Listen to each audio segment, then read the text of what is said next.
Hello everyone, welcome to this new session. I am Ashish and today we are going to discuss a strategy to get a high score in the LRDI section of CAT exam.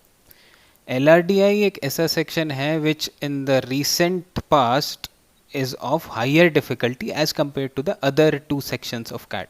पिछले साल CAT 2019 में थोड़ा सा relatively easier था but उससे पहले 3-4 साल तक it has been of moderate to high difficulty level. तो इसीलिए स्टूडेंट्स इसमें काफ़ी ज़्यादा परेशान रहते हैं कि LRDI की प्रिपरेशन कैसे करें. दूसरा, इसमें कोई स्पेसिफिक फॉर्मूले नहीं होते. क्वांटिटेटिव एप्टीट्यूड में यू हैव सर्टेन रूल्स जिनकी हेल्प से आप आंसर लगा सकते हैं. Here you need to apply your logic, you need to apply your mind. Hence it has been a bone of contention, it has been something जिसमें students struggle कर रहे हैं पिछले कुछ साल से. सो in this video I'll try to answer, or I'll try to formulate rather a strategy for you so that you can do well in this section. So सबसे पहले I have an important announcement for you. If you have not subscribed to this channel yet, do subscribe, and subscribe करने के बाद what you can do is you can go to that link.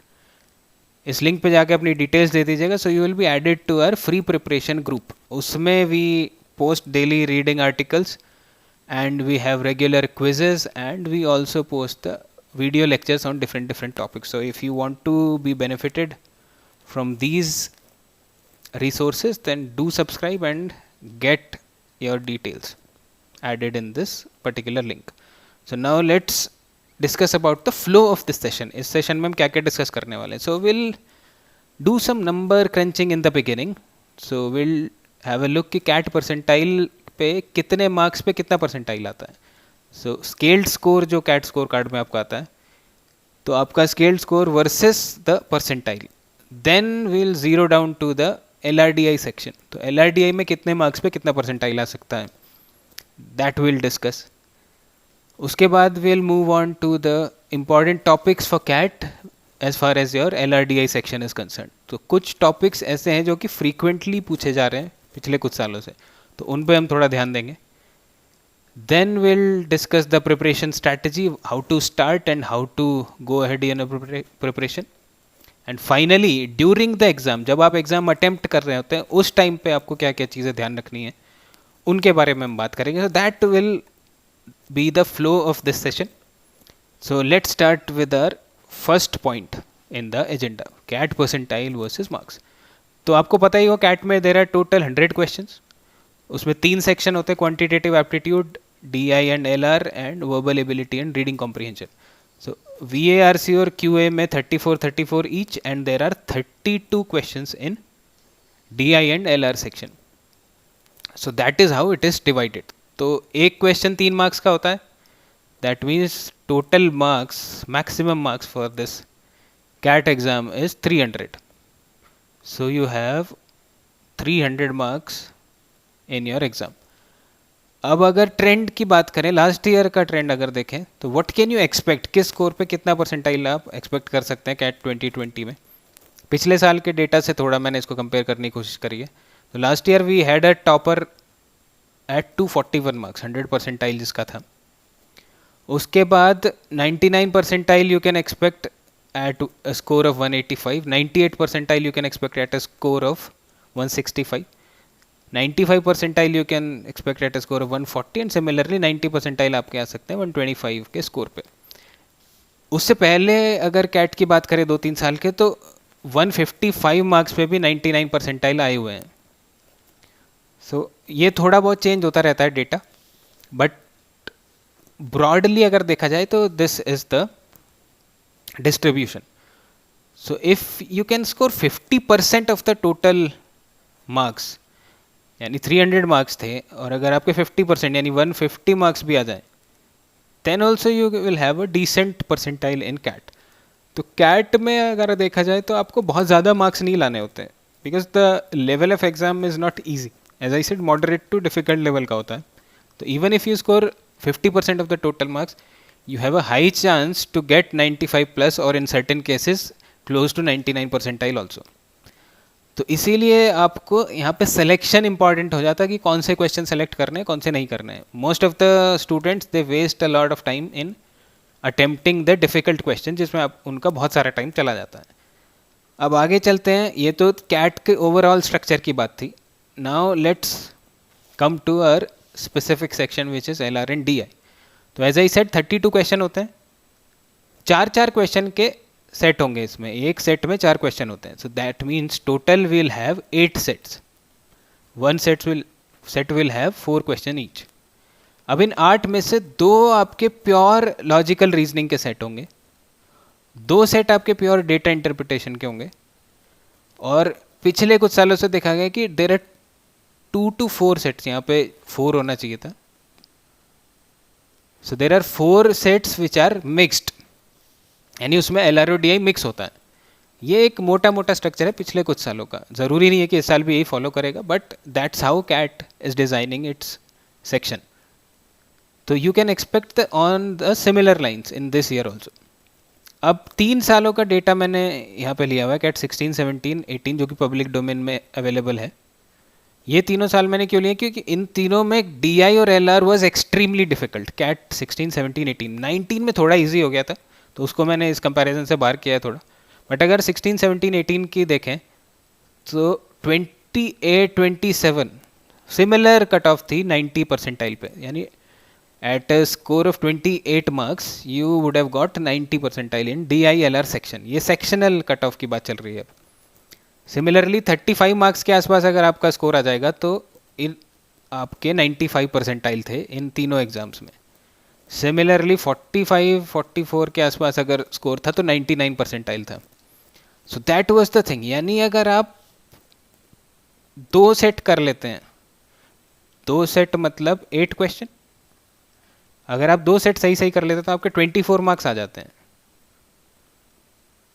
और 24 marks का मतलब you will have close to 90 percentile. तो यानी 90 percentile लाने के लिए आपको 2 आउट ऑफ 8 यानी 1/4 यानी 25% एग्जाम में अटेम्प्ट सही से करना है. सो that is how you should use these numbers. तो अगर आप 8 में से 2 अच्छे से सेट भी सेलेक्ट करके सॉल्व कर देते हैं तो भी आपके क्लोज टू 90 परसेंटाइल इस सेक्शन में आ सकते थे इन तीनों एग्जाम में, जो कि रिसेंट 3 साल के हैं. कैट 2019 में थोड़ा सा ईजी था तो कट ऑफ थोड़ी सी ऊपर गई थी. सिमिलरली अगर आप 3 सेट सॉल्व कर देते हैं यानी 12 क्वेश्चन, दैट मीन्स 36 मार्क्स. तो 3 सेट सॉल्व करने पे your percentile will jump to 95. और अगर आपने 4 सेट सॉल्व कर दिए यानी 16 question, so you will have 48 marks. That means 4 set solve करते you will jump to close to 100 percentile. So that is the thing. आपको 8 में से सिर्फ 4 सेट सॉल्व करने हैं 99.9 परसेंटाइल लाने के लिए इन दिस सेक्शन, अगर डिफिकल्टी लेवल मेंटेन रहा तो, जो कि रिसेंट ईयर्स में रहा है. Even if you solve 2 to 3 then also you will get a very decent percentile in this section. तो इसीलिए इंपॉर्टेंट हो जाता है again to select and attempt the right questions. आगे चलते हैं अब. जो कि टॉपिक्स पिछले कुछ सालों में रेगुलरली पूछे गए हैं DI LR में. लेफ्ट हैंड साइड पे DI के टॉपिक्स है, राइट हैंड साइड पे विल हैव LR के टॉपिक्स. तो DI में अगर बात करें दैट इज DI, तो सबसे पहले टेबल्स के क्वेश्चंस काफ़ी फ्रीक्वेंटली आते हैं. बार ग्राफ बहुत फ्रीक्वेंटली पूछा जाता है. लाइन चार्ट के क्वेश्चन आते हैं. उसके बाद रिसेंटली जो स्टार्ट हुए हैं वो केसलेट बेस्ड DI बहुत आने लगे हैं. यानी उसमें एक पैराग्राफ की फॉर्म में होता है, you will have a paragraph और उसमें इन्फॉर्मेशन होती है. सो रेदर देन टेबुलर और ग्राफिकल फॉर्मेट, आपको सिर्फ एक पैसेज दे दिया गया होता है लंबा सा, उसको आपको इंटरप्रेट करना होता है. So that is the thing जो कि रिसेंट ट्रेंड में है. उसके अलावा Venn diagrams and pie chart के ऊपर क्वेश्चन होते हैं. पाई चार्ट में क्या होता है, देयर विल बी पाई और उसका ब्रेकअप दिया होता है इस टाइप से. उसके बाद परसेंटेज हो सकता है, सेंट्रल एंगल हो सकता है, there so many things. So these are the frequently asked topics in DI LR. Logical reasoning की प्योर LR की अगर बात करें तो अरेंजमेंट्स एक ऐसी चीज़ है जो कि हर साल आता ही आता है. इसके question are must in the CAT exam. तो इसमें लीनियर अरेंजमेंट हो सकता है, सर्कुलर अरेंजमेंट हो सकता है, दोनों का मिक्सचर हो गया, या फिर कॉम्प्लेक्स अरेंजमेंट कुछ और हो सकता है. यूजुअली कॉम्प्लेक्स अरेंजमेंट्स ही होते हैं. उसके बाद ब्लड रिलेशन के क्वेश्चन आते हैं. क्रिटिकल पाथ में you will be given nodes like these और उनके बीच के डिस्टेंस दे देंगे. Nodes will represent let's say certain cities and all. और उसके बाद आपको पाथ निकालना होगा कि मिनिमम डिस्टेंस कौन से पाथ पे जाएगी and so on. So such kind of questions. Games and tournaments, इसमें स्टूडेंट्स बहुत परेशान रहते हैं. गेम्स एंड टूर्नामेंट्स, इसमें नॉकआउट टूर्नामेंट्स आ जाते हैं, राउंड रोबिन टूर्नामेंट्स आ जाते हैं, सो मेनी थिंग्स. तो इसके ऊपर क्वेश्चन आए हैं. और रिसेंटली एलआर में अगर देखा जाए तो नंबर बेस्ड एलआर बहुत आने लगे हैं, न्यूमेरिकल लॉजिक जिसको हम कह देते हैं कई बार. सो इसमें you need to crunch the numbers. उसमें बहुत सारे क्वेश्चन लॉजिकल रीजनिंग का होगा, लेकिन देखने से ऐसा लगेगा it's a data interpretation question. तो जो मैंने पिछली स्लाइड में आपको बताया था मिक्स्ड सेट तो हैं और उसमें नंबर बेस्ड क्वेश्चंस बहुत होते हैं, number based LR. And finally most important is the conditions and groupings. तो आपको सर्टेन कंडीशंस दी जाएंगी और आपको ग्रुप फॉर्म करने होते हैं कि इस ग्रुप में इस कंडीशन के हिसाब से कौन कौन आएगा या कौन कौन नहीं आएगा. So these are the important topics as far as your LRDI section is concerned. There is one important tip that I want to give here, that do not look for shortcuts in this section. कुछ लोग shortcut को बड़ा पसंद करते हैं, कुछ coaching centres भी हर एक चीज़ में शॉर्टकट आपको बताते हैं. So do not fall for this trap. CAT exam is not about shortcuts. इसमें आपको अगर अपना खुद का दिमाग नहीं लगाओगे, खुद का लॉजिक नहीं लगाओगे, तो कितने भी शॉर्टकट सीख लेना, you will not be able to solve it. Shortcuts may help in quantitative aptitude section but not in LR and DI section. तो आपको प्रैक्टिस ही करनी पड़ेगी. तो शॉर्टकट के पीछे ज़्यादा मत भागिएगा. नेक्स्ट पॉइंट पे चलते हैं अपने एजेंडा में, हाउ टू स्टार्ट प्रिपेयरिंग. तो ये बड़ा ही कॉमन क्वेश्चन होता है कि सर डीआई एलआर की तैयारी कैसे करें. I get so many mails of students asking the same question.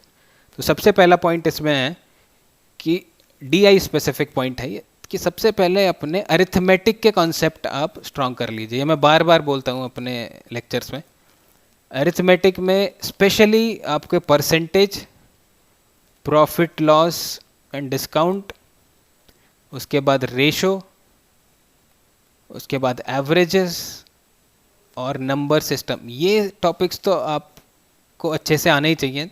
उसके बाद आप डीआई सॉल्व करिए, स्पेशली फर्स्ट 3. इसके पहले आप डीआई के क्वेश्चन सॉल्व मत करिएगा, क्योंकि इन कॉन्सेप्ट्स को समझे बिना डायरेक्ट डीआई पे आना इट्स नॉट एडवाइजेबल.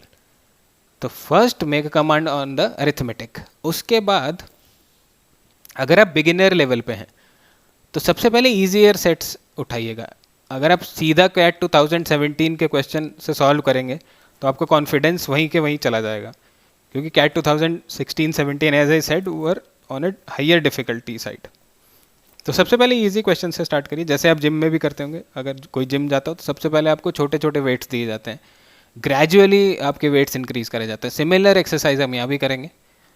तो सबसे पहले इजी क्वेश्चंस सॉल्व करिए. उसके बाद धीरे धीरे जब आपका कंफर्ट लेवल बनने लगे then move to the advanced questions. उसके बाद तीसरा जो आपको स्टेप ध्यान रखना है कि आपको सेक्शनल टेस्ट देने रेगुलर बेसिस पे. जो भी टेस्ट सीरीज आपके पास हो, जिस भी कोचिंग इंस्टीट्यूट की हो, उसमें सेक्शनल टेस्ट का कॉलम होता है जिसमें L R and D I के सेक्शनल टेस्ट होते हैं. अब आधे लोग सेक्शनल टेस्ट देते ही नहीं है, क्योंकि उन्हें लगता है जब हमारी प्रिपरेशन पूरी हो जाएगी तब हम स्टार्ट करेंगे, और ऐसा दिन कभी नहीं आएगा, ये ध्यान रखिएगा. Because L R D I as I said, इसमें आप कभी भी ये नहीं कह सकते कि आज मेरी प्रिपरेशन पूरी हो चुकी है, because questions are evolving day by day. तो हर साल कोई ना कोई नया क्वेश्चन आ ही जाता है जो कोई भी सॉल्व नहीं कर पाता. इसलिए जब भी आप स्टार्ट करें सेक्शनल टेस्ट देना स्टार्ट कर दीजिए. Do not wait for one fine day कि जब प्रिपरेशन पूरी हो जाएगी. फोर्थ पॉइंट पे आते हैं. This is very important. Previous year CAT papers are freely available for download on the public domain. तो कैट 2008 तक के पेपर्स तो हैं ही. 2008 के बाद कैट ने ऑनलाइन एग्ज़ाम कर दिया था, तो 2008 के बाद के पेपर अवेलेबल नहीं थे. 2016 से उन्होंने फिर से पेपर रिलीज़ करना शुरू कर दिया. तो 16, 17, 18, 19 ये भी आपको मिल जाएंगे. तो previous year CAT paper start करिएगा सॉल्व करना. हमारे चैनल पे भी हमने प्रीवियस ईयर पेपर्स की एक सीरीज स्टार्ट की है LRDI की. अगर आप नहीं देखी, उसमें 4 लेक्चर्स ऑलरेडी हो चुके हैं. So go to that and watch these 4 sections. You will get help in your DI section. And finally कुछ लोग पूछते हैं कि कितने क्वेश्चन सॉल्व करें daily. So if you solve 1 to 2 sets every day, एक एल आर का set उठा लीजिए, एक डी आई का सेट उठा लीजिए, रोज सॉल्व करिए, उससे ज़्यादा करने की ज़रूरत नहीं है, ये एग्ज़ाम तक आप करेंगे. So you will have a lot of practice before the actual exam, including उसके साथ साथ आप ये भी करते रहें, sectional test and mock test. So these 5 pointers will help you immensely in your preparation of LR and DI. अब अपने एजेंडा के फाइनल पॉइंट पे आ जाते हैं. एग्जाम के टाइम पे आपको क्या करना है. जब आप कैट के एग्जाम में बैठे हुए हैं, आप मॉक टेस्ट दे रहे हैं, तो सबसे पहले क्या करिए, take a quick glance through the questions. सीधे सीधे क्वेश्चन सॉल्व करना स्टार्ट मत करिए, क्योंकि आपके पास 1 घंटा है, आपके पास 8 सेट्स हैं, और एज आई सेड आपको 4 सेट चूज करने हैं पहले कि कौन से 4 आपको अटेम्प्ट करने हैं, क्योंकि 8 के 8 तो आपको वैसे भी सॉल्व नहीं करने हैं. तो फर्स्ट सेलेक्ट योर 4 सेट्स. तो उसके लिए आपको क्या करना है, शुरू के 2-3 मिनट तक क्वेश्चंस देखिए कि क्या पूछे जा रहे हैं, देन स्टार्ट डूइंग. अब क्वेश्चन पे देखने के बाद क्या करें, अगला पॉइंट क्या होगा, then select what to attempt and what to leave. एक आपने क्वेश्चन देखा, तो उसको देखने के बाद आपके मन में 3 थॉट्स आ सकते हैं. वो क्या क्या हो सकते हैं. This question is a known question. Known question मतलब आपने जब प्रैक्टिस करी थी तो ऐसे क्वेश्चन आप सॉल्व कर चुके हैं पहले, उसको हम नोन कैटेगरी में रखेंगे. Second type of thought you may have after reading the question, that this question requires some R&D. That means कि आपको समझ आ रहा है कि क्वेश्चन में पूछा क्या गया है, बट उसके अलावा भी इसमें कुछ करने की ज़रूरत पड़ेगी. So you are not sure, you are 50-50 कि क्वेश्चन हो भी सकता है, नहीं भी हो सकता है. तीसरा थॉट आपको ये आ सकता है कि this question is a bouncer. Bouncer मतलब सर के ऊपर से चला गया, कुछ समझ ही नहीं आया. तो जो थर्ड कैटेगरी में आएंगे उसको तो आपको निकाल ही देना है फॉर द टाइम बिंग. ये हम अभी क्या कर रहे हैं, हमने पहले क्वेश्चन देखे, उसके बाद क्वेश्चन को हम कैटेगराइज कर रहे हैं, whether it is a known question और इट इज़ ए 50-50 सिचुएशन और इट इज़ ए बाउंसर. तो अगर वो बाउंसर वाली कैटेगरी में तो उसको बिल्कुल छोड़ दीजिए अभी के लिए. अब सबसे पहले आप अटेम्प्ट करेंगे कैटेगरी 1. तो जो नॉन कैटेगरी में है, मान लेते हैं इसमें 2 सेट्स हैं. यूजुअली 2 सेट्स ऐसे होते हैं जो कि रिलेटिवली इजी होते हैं एज़ कम्पेयर टू अदर्स. तो ये 2 सेट्स आप कर सकते हैं अटेम्प्ट, जो कि आपको 90 परसेंटाइल ला के दे सकता है ऑलमोस्ट. उसके बाद आप जाएंगे 50-50 वाले सेट्स पे. इसमें भी 1 से 2 सेट आपको मिल जाएगा, और रेस्ट जो होंगे वो बाउंसर कैटेगरी में आ जाएंगे. तो पहले आपको नोन वाले सेलेक्ट करने हैं, उसके बाद आपको 50-50 वालों पे आना है. ये करने के बाद आपके 3 से 4 सेट सॉल्व हो जाएंगे. और फाइनली अगर उसके बाद भी आपके पास टाइम बच जाता है, वैसे ऐसा होता नहीं है यूजुअली, बट स्टिल 4 सेट करने के बाद भी टाइम बच गया, तब इन पे आप आएंगे थर्ड कैटेगरी पे. Then you will find out कि अब करना क्या है. अब कुछ लोग सोच रहे होंगे, अरे सर हमारे तो 8 के 8 सेट बाउंसर कैटेगरी में ही आते हैं, अब क्या करें. तो भैया फिर तुम्हारा कुछ नहीं हो सकता. अगले पॉइंट पे आते हैं, final point of this session. Focus more on accuracy and less on speed. This is very important as far as your CAT exam is concern. बाकी एग्जाम्स हो सकता है आपकी स्पीड चेक करते हो, but CAT is not an exam जो कि आपकी स्पीड को चेक करने के लिए बनाया गया है. CAT checks your logical ability and aptitude. तो एक्यूरेसी पे फोकस करिए स्पीड से ज़्यादा. अगर आप 2 सेट भी सॉल्व कर पाएंगे सही सही, तो भी आपका स्कोर अच्छा आ सकता है. अगर 3 कर लिए तो गारंटी हो जाती है ऑलमोस्ट. तो इसलिए स्पीड को सेकेंडरी रखिए, क्योंकि 1 घंटा है आपके पास और क्वेश्चन आपको 4 ही सॉल्व करने हैं. तो यानी 15 मिनट ईच सेट को भी देंगे तो भी काम चल जाएगा. लेकिन 4 सेट आपको सेलेक्ट करने आने चाहिए कि कैसे कौन से करने हैं. इसीलिए मैंने आपको ये स्ट्रैटेजी बताई है. तो अगर ये स्ट्रैटेजी आप लगाएंगे, अपने मॉक टेस्ट में इनकी प्रैक्टिस करनी स्टार्ट कर दीजिएगा. डिवाइस योर ओन स्ट्रैटेजी, और उसके बाद देखिए इससे कुछ हेल्प मिल रही है नहीं है. और फीडबैक अपनी ज़रूर दीजिएगा कमेंट सेक्शन में if it is helping you. So we'll meet again with some new topic. I hope you liked this session. Till the next time we meet, keep practicing.